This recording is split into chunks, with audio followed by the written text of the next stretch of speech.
Welcome to Diplomacy and International Relations. We've got a really fascinating paradox to unpack for you today. Yeah, it's honestly one of the most interesting economic contradictions out there right now. It really is. But before we get into it, I just want to quickly encourage you to follow and subscribe to the show. Right, it makes a big difference. Absolutely. And you should know it's also possible to subscribe to the podcast on Spotify or Apple Podcasts for a small monthly fee that helps keep the podcast running and gives you access to extra episodes. You can find that link right in the description. So we're talking about Denmark today, right? Yes, exactly. Imagine a scenario where, a government taxes a massive portion of your income, the welfare state pays for basically everything, and firing employees is shockingly easy. Sounds like a recipe for a sluggish economy, right? Like businesses would just flee. Right. By almost every conventional metric, you'd think that. But instead, this tiny country of roughly 5.8 million people just push the United States out of the #1 spot. To become the world's most digitally competitive economy, which is wild. It's completely wild. And on top of that, they dominate global shipping, pharmaceuticals, and green energy. So our mission today is to analyze the inner workings of this Danish model. We need to figure out how a system that seems totally contradictory on paper actually conquers global markets. Exactly. And also uncover the hidden domestic vulnerabilities that are kind of quietly threatening its future. So where do we even begin to untangle a system like this? Well, I think we have to start by looking at the domestic engine that makes their entire international footprint possible. Okay, lay it on me. There's this brilliant concept from a recent report by the Economic Council of the Labor Movement, or the ECLM, that perfectly captures this dynamic. They actually call it the flying bumblebee paradox. Bumblebee paradox. Okay, I love that. Explain how that works. So it's based on that oath myth that aerodynamically speaking, a bumblebee's body is way too heavy, right? And its wings are too small. So it theoretically shouldn't be able to fly. Exactly. But the bee doesn't care about the physics on paper, so it just flies anyway. Denmark is basically the economic bumblebee. I mean, their welfare state accounts for 27% of all household consumption. Wait, 27%? That is a massive chunk of the economy handled by the state. It is. It means the state is paying for childcare, elder care, health care, education, you name it. And naturally, to fund all that, their taxes have to be famously high. Right. And if you look at standard economic models, high taxation and a heavy welfare state are usually assumed to stifle business agility. Yeah, you'd expect bureaucratic red tape, sluggish growth. But they rank third globally for ease of doing business. Which is exactly why I find this so fascinating to explore. From an outsider's perspective, looking at it through a traditional capitalist lens, how is that bumblebee getting off the ground? It all comes down to a highly engineered three-part system known as flexicurity. Flexicurity. Sounds like a corporate buzzword. A bit, yeah. But it's essentially a triangle. And the first point of that triangle is a highly flexible labor market. This is the part that really shocks international observers. Because it's surprisingly easy for Danish companies to hire and fire workers, right? Yes, incredibly easy. There isn't this massive labyrinth of bureaucratic hurdles if a company needs to downsize or restructure. Okay, I have to pause you there because that sounds completely counterintuitive for a massive welfare state. It does seem weird, yeah. If the government is so involved in protecting its citizens, how do they justify making it incredibly easy for people to lose their jobs? Because they balance it with the second point of the triangle, which is a really robust safety net. Okay, so if you lose your job in Denmark, you aren't just left out in the cold. Exactly. You receive high unemployment benefits. The sheer financial panic of losing your livelihood is significantly reduced. But wouldn't the whole system just collapse into passive dependency then? It absolutely would if it weren't for the third point of the triangle. And this is the real engine. Their active labor market policies, or ALMP. Active labor market policies. What does that actually look like for the person listening to this right now? Are we talking about, like, the government handing out a brochure? Oh, no. It's far more intensive than a weekend seminar on resume writing. So what is it? This is aggressive, state-funded continuous education and retraining. We are talking about taking workers from declining sectors and fully retraining them. Wow, with specialized skills for booming industries. Right. It's an active, heavily funded intervention to get people back to work, but in roles that the global economy actually demands. Okay, so to put this in perspective for you listening, instead of a traditional safety net that just passively catches you when you fall, flexicurity acts like a trampoline. Oh, a trampoline? I like that. Yeah, like employers can drop you easily to stay competitive globally, but the state immediately bounces you back into the workforce through aggressive retraining. That trampoline analogy is perfect for understanding the mechanics of it. But, we have to remember, this isn't just a recent bureaucratic invention cooked up in a think tank. Right. It only functions because it's rooted in a long historical tradition of Danish cooperatives. Right. You're referring to the agricultural sector, I assume. Exactly. Think of massive global agriculture brands like Arla or Danish Crown. Oh, yeah, huge companies. But generations ago, these started as just local farmers voluntarily pooling their resources. You know, sharing expensive equipment, Yeah. sharing the profits. So when you have that deep-seated historical culture of collaboration and institutional trust, a system like flexicurity becomes possible. Precisely. Citizens trust the state to catch them, and the state trusts the citizens to actively retrain. It's a cultural alignment that actually happens to fit perfectly with modern UN Sustainable Development Goals. So because domestic workers have this trampoline, Danish companies have the freedom to be incredibly agile. If an industry starts to decline, companies aren't trapped trying to protect redundant jobs. Right, they can just pivot entirely. And it seems that hyper-flexible workforce has allowed specific Danish industries to specialize intensely. They've transitioned from local farming cooperatives to dominating massively complex global value chains. They absolutely have.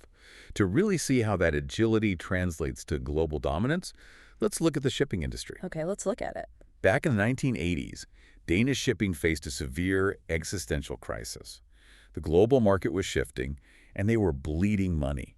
But they didn't just passively weather the storm or wait for a government bailout, did they? No, they fundamentally restructured. Sorry. And it wasn't just one lucky company figuring it out.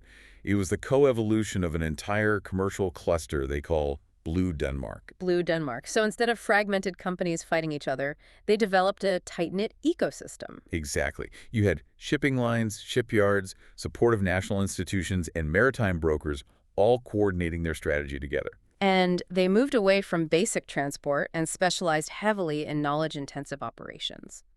So they basically capitalized on the boom in global trade by becoming the indispensable experts in the logistics of it all. Yes. And the results speak for themselves. Fast forward to today, and maritime transport accounts for a staggering 19% of Denmark's total exports. 19%. Yeah. That is massive for a single sector. It really is. But it's not just the seas they're conquering. They are employing this exact same cluster strategy in the life sciences sector, specifically the cluster known as Medicon Valley. Yes, the cluster that spans eastern Denmark and southern Sweden. Which brings us to the absolute elephant in the room, Novo Nordisk. The pharmaceutical giant that has essentially redefined the European market over the last few years. Exactly, driven by the explosive global demand for their diabetes and weight loss drugs. We're talking about Wegovy and Ozempic here. Right. And because of those, Novo Nordisk recently became Europe's most valuable company, surpassing massive tech firms and historic luxury brands. It is an incredible headline for Danish innovation, no doubt. It is. But here is where it gets really interesting, and I have to push back on this prevailing narrative of complete economic dominance. Okay, let's hear it. I'm looking at the data, and I just have to ask, are they falling into the Nokia trap? Oh, man. That is the crucial question. That's the specific scenario keeping Danish economists awake at night right now. And for those of you who might not know the history, the Nokia trap refers to what happened to Finland. Years ago, Nokia accounted for an enormous percentage of Finland's GDP. A massive percentage. Then the smartphone revolution hit, Apple and Android took over, Nokia was left behind, and Finland's entire economy went into a tailspin because they were over-leveraged on one single company. And the parallels in Denmark right now are genuinely alarming. I mean, I'm looking at a staggering statistic from our recent SECO report. It notes that without the pharmaceutical sector, Denmark's GDP would have actually contracted by 0.3% in the first half of 2023. That's a huge stat. Right. So while the international headlines say the Danish economy is growing and thriving, isn't this hyper-reliance on a single company an enormous geopolitical and economic vulnerability? It is a profound vulnerability. Right. Think about it. If a competitor develops a significantly better, cheaper weight loss pill tomorrow. Or if global supply chains for the specific chemical components of those drugs are disrupted. Exactly. Denmark's top-line economic growth is instantly wiped out. Yeah. The entire national ledger is currently balancing on the success of a handful of pharmaceutical patents. And that extreme vulnerability is exactly what recent data from the OECD reveals. We are basically looking at a booming international export sector that is completely masking serious domestic struggles. The OECD literally calls it a two-speed economy. A two-speed economy. That's the core of the issue. The OECD warning paints a very stark picture of this duality. On track one, you have the pharmaceutical and maritime exporting giants operating at warp speed, generating astronomical revenues. And a ton of global prestige. Right. But on track two, the day-to-day domestic economy, things are surprisingly sluggish. What does that sluggishness actually look like in the data, though? Well, domestic demand is weak. Business investment in conventional non-export sectors is lagging significantly. And perhaps most worryingly, productivity outside of those megacorporations is essentially stalling. The rising tide of Novo Nordisk and Blue Denmark is not lifting all the domestic boats. And if we connect this to the bigger picture, the very foundation we talked about at the beginning, that trampoline of flexicurity, is showing major structural cracks. Very serious cracks. Remember the active labor market policies. The aggressive, state-funded retraining. Right, the very thing that makes the whole system acceptable to the public. Well, the government is currently cutting billions of kroners from it. Municipal employment efforts alone recently saw a drastic 20% cut. Wait, if the whole point of flexicurity is that you can fire people easily because the state will fund their retraining, cutting the retraining budget by 20% feels like a dangerous breach of that social contract. That is exactly what critics are arguing. Furthermore, general education spending, which is the absolute bedrock of maintaining a highly skilled, adaptable workforce, has dropped by 0.5% of GDP. Wow. Yeah. They're slowly eroding the very foundation that allowed them to build their knowledge economy in the first place. So it sounds like a football team where one superstar striker is scoring all the goals, making the team look victorious on the world stage while the defense is slowly collapsing and the management is quietly slashing the training budget. That is an incredibly astute way to look at it. The headline numbers look fantastic because the striker is putting the ball in the net, but the fundamentals of the team are degrading behind the scenes. And the immediate, tangible result of these shifting dynamics is a severe labor shortage, right? Yes. They simply do not have the specialized domestic workers they need to sustain their growth, particularly in the green and digital sectors. Which brings us to a highly controversial government proposal slated for June 2025. Because the domestic pipeline of talent is drying up, they are trying to attract foreign talent. The government proposed lowering the annual salary threshold for skilled international workers coming from 16 specific third-party countries. And the numbers on this are wild. Yeah, currently, a worker from one of those countries needs to secure a job paying 514,000 Danish kroner to get a work permit. The new proposal drops that requirement down to just 300,000 kroner. Which is a drastic, fundamental shift in labor policy. It's essentially a public admission that the domestic system cannot produce the necessary workforce. Right, so they need to import skilled labor at a significantly lower cost just to keep the economic engine running. Exactly. And the cracks in the domestic facade don't stop at labor. The OECD report highlights several other underlying domestic issues that rarely make the international press. Like what? For instance, there are major concerns regarding housing affordability in major Danish cities. They have strict rent controls in place, which sounds great in theory. But the data shows those controls are largely benefiting the already well-off rather than protecting vulnerable lower-income populations. Precisely. Add to that a noted lack of transparency regulations regarding political lobbying, and the pristine, utopian image of the Danish model starts to look a bit strained. The reality on the ground is far more complicated than the international reputation suggests. Always is. So management knows the domestic defense is collapsing, and they know that terrifying reliance on pharma and shipping is unsustainable in the long run. How are they trying to fix it? Well, they're making a fascinating strategic pivot. Right. It seems like they are leaning into a completely different sector. They're actively leveraging their domestic green transition into a major foreign policy and international trade tool. Yes, they are quite literally using climate policy as economic diplomacy. And to understand the scale of this strategy, you have to look at their goals, which are staggering. Break them down for us. So the 2020 Danish Climate Act committed the country to a 70% reduction in greenhouse gases by 2030. But they recently pushed even further, targeting a 110% reduction by 2050. A 110% reduction.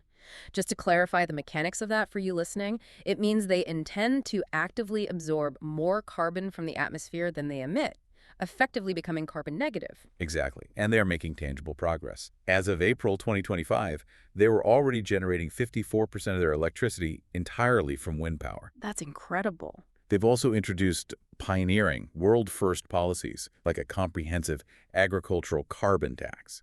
They're basically forcing domestic industries to innovate or pay the price. But the key here is that they aren't just doing this quietly at home to save their own environment. They are actively exporting this entire model. And this is where it becomes a masterclass in geopolitical strategy. Denmark has established official bilateral collaborations with countries that are collectively responsible for over 60% of global emissions. Right, 60%? Yep. We're talking about direct, hands-on partnerships with massive industrial powerhouses like China, India, and South Africa. I just want to pause on that image for a second. You have a country of 5.8 million people sending state experts to advise some of the most populated, heavily industrialized superpowers on Earth regarding their energy planning. It sounds absurd on the surface, but it works because Denmark possesses the specific technical knowledge these countries desperately need. Right. By sending technical experts to assist with energy planning, Denmark is effectively exporting its own energy blueprint. And I assume if a developing superpower decides to adopt the Danish blueprint for their national grid, they are naturally going to need to buy the technology to build it. You see where this is going? Which conveniently creates a massive, locked-in global demand for Danish wind turbines and Danish carbon capture technology. Precisely. They are consulting on the architecture, which ensures they get the contract to supply the building materials. Brilliant. And this overarching strategy will be front and center during their presidency of the Council of the EU, which runs from July to December 2025. What are their stated priorities for that presidency? Well, obviously, geopolitics is forcing a heavy focus on security and the vital integration of Ukraine's defense industry into the EU. Sure. But their economic centerpiece for the presidency is proving to the rest of the continent that the green transition must be the primary driver of European competitiveness. They want the entire European Union to adopt their playbook. Okay, looking at this objectively, I have to ask you, is Denmark's global climate crusade actually driven by environmental altruism, or is it just a brilliantly calculated economic strategy to create a captive global market for their own green tech exports? The reality is that it's an incredibly pragmatic blend of both. It's the ultimate win-win scenario. How so? Denmark recognized decades ago that as a small nation without vast natural resources, their primary export had to be highly specialized knowledge and technology. Makes sense. By positioning themselves as the indispensable, trusted consultants for the global green transition, they are securing billions in future export revenue. The outcome is highly beneficial for the global environment, but the design is fiercely competitive. They've simply realized that saving the planet is the most lucrative business model of the 21st century. Exactly. Which really brings our entire conversation full circle today. Denmark's outsized global influence relies entirely on maintaining a deeply fragile, highly engineered domestic balance. It does. The flying Bumblebee is soaring internationally on the powerful wings of pharmaceuticals, shipping, and green tech.